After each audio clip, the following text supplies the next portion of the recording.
Hey, what's cracking, everybody? It's time to move on in our mixing project here for this live music production. What we've got to do is, now that we've cleaned up each individual sound with some compression and with some subtractive EQ, what we need to do is start balancing things with each other. So the biggest thing is going to be focusing on groups of instruments. So taking the vocals and saying, well, I want to make sure that the lead vocal and the bass vocal are balanced well in relationship to each other. I want to make sure that all these elements in my drum kit are mixed well in relation to each other. And then we can start using our group section down in the bottom left here, enable those groups, and then start mixing the larger sections of instruments together as well. So the big changes that we're going to be making here are going to be volume and panning adjustments, so we can place things again in this audience perspective, so it sounds like the expectation that we would hear when we're looking at a performance of this type of music.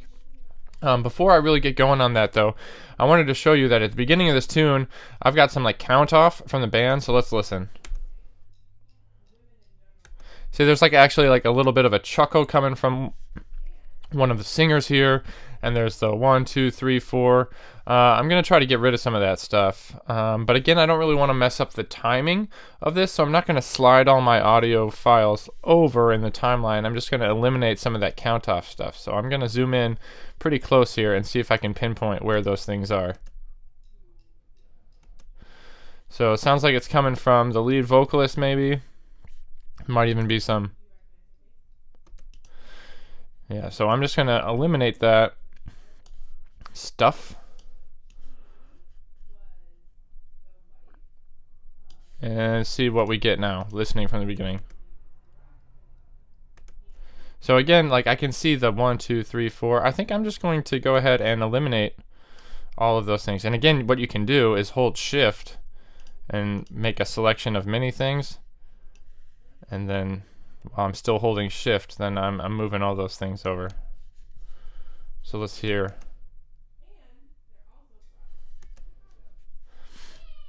So it sounds like I'm still going to have to clean this up just a little bit more. I might even do all of them except for the backing track. And I'm going to get really close, so I'm going to zoom in pretty darn close and see if I can just get right to where the meat of this really begins. So let's see.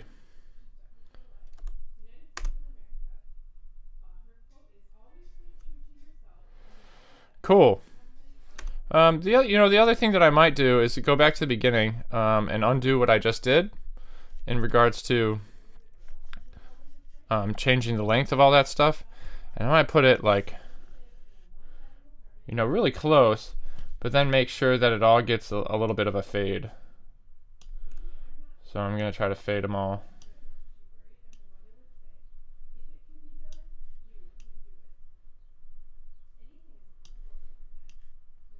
And this is just to make sure that something is different than nothing. Even if it's silence, you're going to hear it. So this is going to be to avoid any pops or clicks or something like that. So, all right, cool. So I've got that out of the way.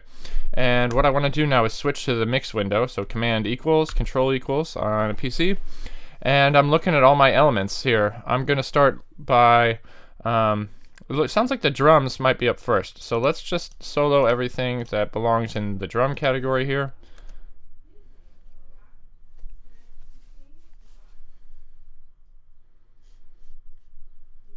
And notice that I have everything pulled down to about -10 dB already. So I'm just going to make, again, volume adjustments in relation to each other. And I might even start by thinking about panning. I'm going to keep my kick drum right in the middle, and if I'm looking at a snare drum, I could put my snare drum just slightly to the right, and tom 1 is going to be just a little further on the right. Let's go 20.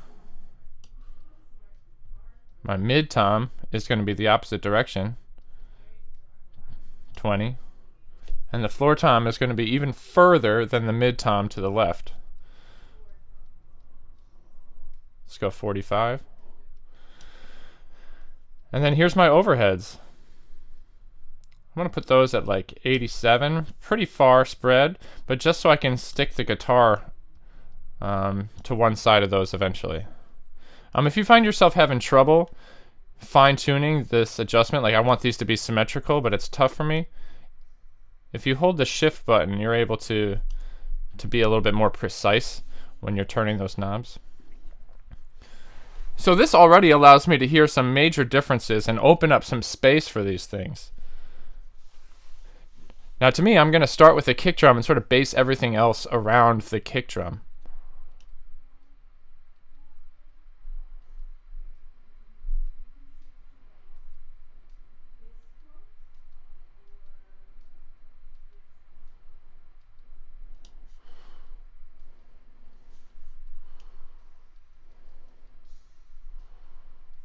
So yeah, I like having those. That cymbal sound is really coming from your overheads. It reinforces some of the other things too.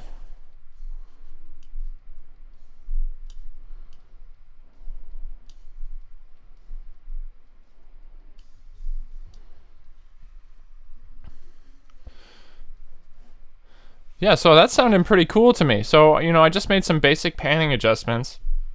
And a couple of little things, making sure that I get the shimmer from the cymbals by including the overheads a little bit more. And that's sounding pretty cool to me. So I'm just going to start adding some other things to the mix. Let's add the bass.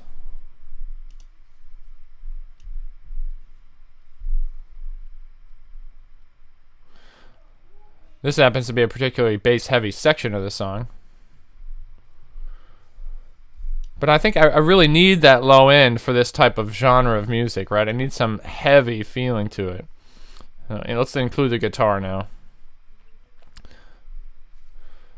It's also important to understand that in regards to the bass guitar, that human ears can't really perceive the directionality of low frequency sound. So generally speaking, we just sort of leave that in the middle. But the guitar, I think, can be panned to one side. So if I'm looking at this band, I'm usually thinking that, well, guitar is probably on my right as an audience person.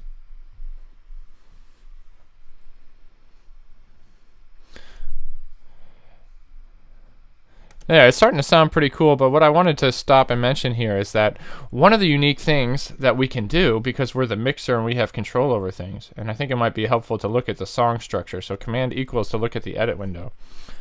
When we're thinking about panning certain instruments like this, we might make some changes based on where we're at location-wise in the song. So during some of the quieter parts, like the verses, when the vocals are a little less intense and stuff like that, I might just have the guitar all the way on the right side.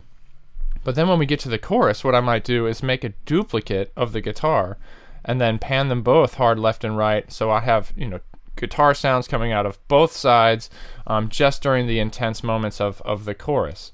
And there's also a guitar solo later on over here, at which point I might, since we don't have any vocals during that section, I might automate things to go ahead and make the guitar sound like it's coming front and center because it needs our attention at that point. So there's some different sorts of things that we can do with that. But we're going to get to the details of that stuff a little bit later. For now, I'm thinking that the guitar, just one version of it, sounds good on the right side of the mix. So let's keep listening. And right now, I'm really just trying to make sure that the guitar and bass are in good relationship with each other.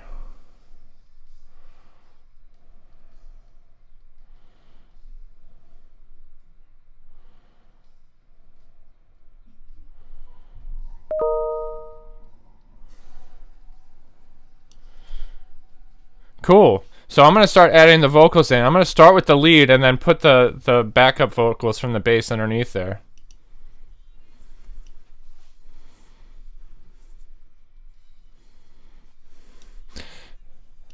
Now notice how much it adds some more cymbals and stuff in there, because remember, we couldn't quite clean up the vocals as much as we wanted to. So when I add this in, it might make me decide to back off on some other things.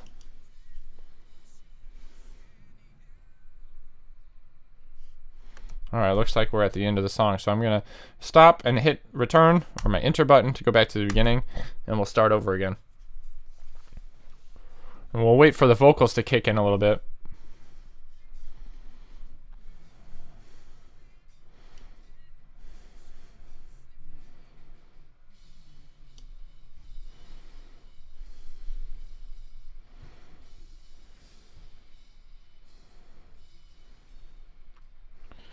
All right, at this point, I think I'm going to remove everything else and just listen to the vocals.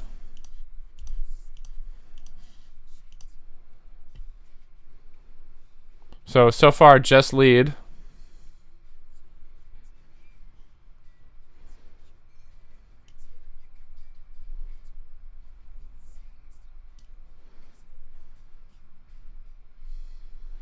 All right, so here comes the backup vocals.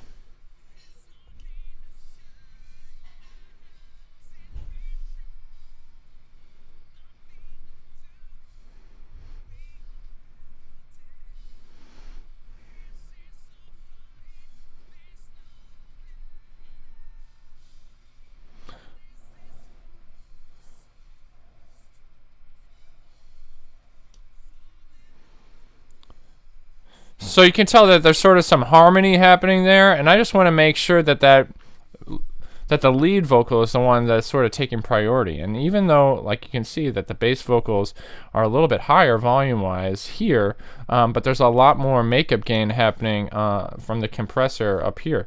So that's where, like, the difference in levels are. So now that I'm, like, happy with those types of things, let's remove all the solos, but start to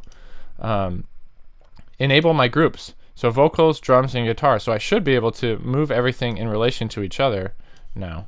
So I've successfully gone ahead and balanced everything within the group here, but maybe I want to do some other things, in mixing the groups together with one another. So we're back at the beginning.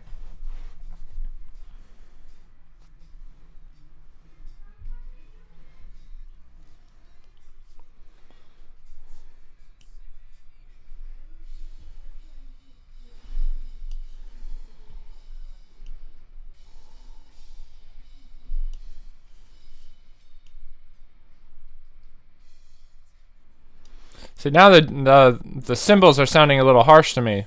So I need to deselect the group, bring down my overheads a little bit.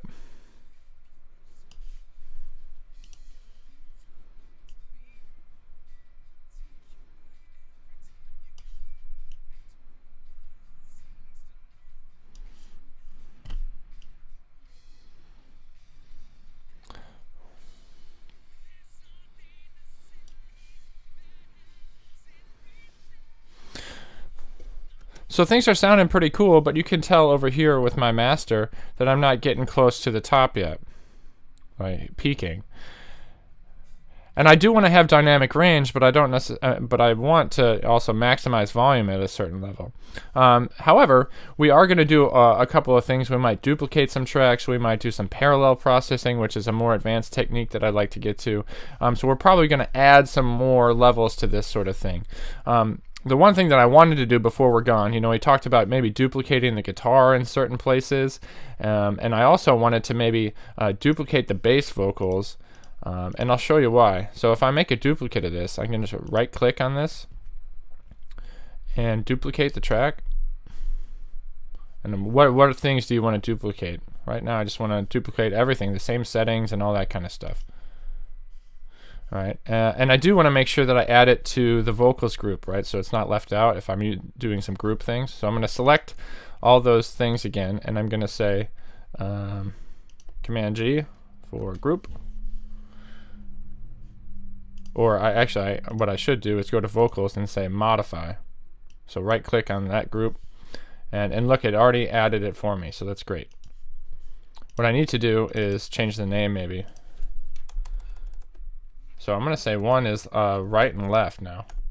And the reason why is because I want that stuff to be like really supportive. I don't want it to be overwhelming, the lead vocal, but I want it to support it in such a way and that we make a really big full sort of sound. So what I'm going to do is pan those two vocal backing vocal tracks now on either side of the lead vocal.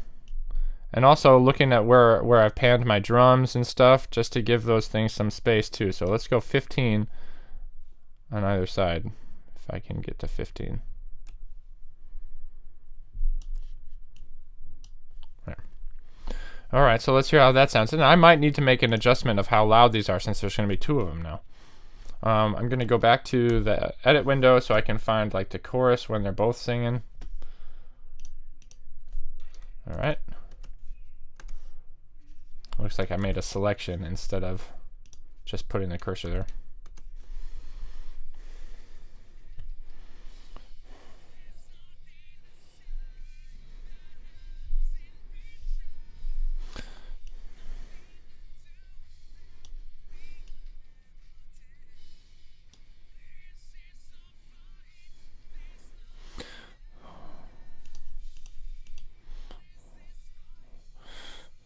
See, so I've successfully kind of just, again, I'm like reinforcing those vocals. I've spread it out, and now I have this sort of chunk of the center of my mix that's reserved for all these vocal things, which is pretty great.